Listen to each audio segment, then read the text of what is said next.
बिस्मिल्लाहिर्रहमानिर्रहीम। अस्सलामुअलैकुम जमात शशुम। आज हमारा बाब 1 का लेक्चर नंबर 6 है और हमारा आज का टॉपिक है सूरज ग्रहण, चांद ग्रहण। ग्रहण को इंग्लिश में एक्लिप्स कहते हैं। अब हम देखते हैं कि ग्रहण क्या होता है। ग्रहण दो तरह का होता है। इसको या तो सोलर एक्लिप्स सूरज ग्रहण या लूनर एक्लिप्स यानी कि चांद ग्रहण कहते हैं। सूरज ग्रहण जो होता है वो दिन के वक्त होता है, जब सूरज और ज़मीन के दरमियान में चांद आ जाता है तो सूरज ग्रहण चंद मिनट का होता है, जबकि चांद ग्रहण चंद घंटों का होता है। सूरज ग्रहण में चांद ज़मीन और सूरज के दरमियान आ जाता है और अंधेरा सा हो जाता है। चांद का साइज़ छोटा होता है तो मुकम्मल अंधेरा नहीं होता, यानी जुज़वी अंधेरा होता है। इसका साया जो होता है वो कुछ जगहों पर वाजिया और शफाफ होता है और कुछ जगहों पर गैर वाजिया होता है।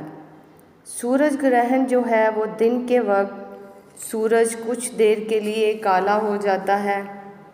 क्या हमें बराह रास्त सूरज ग्रहण की तरफ देखना चाहिए? जी नहीं, बिल्कुल नहीं देखना चाहिए, क्योंकि सूरज की शुआएं जो होती हैं वो आँख के अंदरूनी पर्दे के लिए नुकसानदा होती हैं।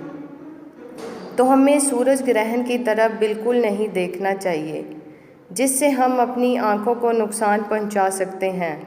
बल्कि एक स्पेशल ऐनक जो वेल्डिंग के वक्त पहनते हैं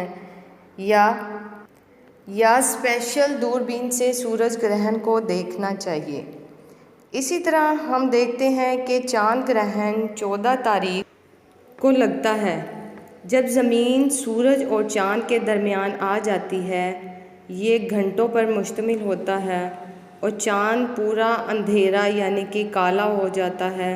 ज़मीन बहुत बड़ी है तो इस तरह इसकी कुछ रोशनी चांद पर पड़ती है तो ये ऑरेंज कलर में हमें नज़र आता है। ये चांद ग्रहण की मुख्तलिफ़ शक्लें हैं। अब सवाल ये पैदा होता है कि हर माह चांद ग्रहण क्यों नज़र नहीं आता। इसकी वजह ये है कि चांद भी थोड़ा सा झुका हुआ है। इसकी ऑर्बिट जो है इसमें टिल्ट है। इस वजह से वो हर महीने जो है बराह रास्त ज़मीन, चांद और सूरज के दरमियान में नहीं आती। इसीलिए बस कभी कभी जो है चांद ग्रहण और सूरज ग्रहण देखने को मिलता है। ये था हमारा आज का टॉपिक। आई होप स्टूडेंट्स कि आपको ये समझ में आ गया होगा। अपना ख्याल रखिएगा। जज़ाकल्लाह खैर।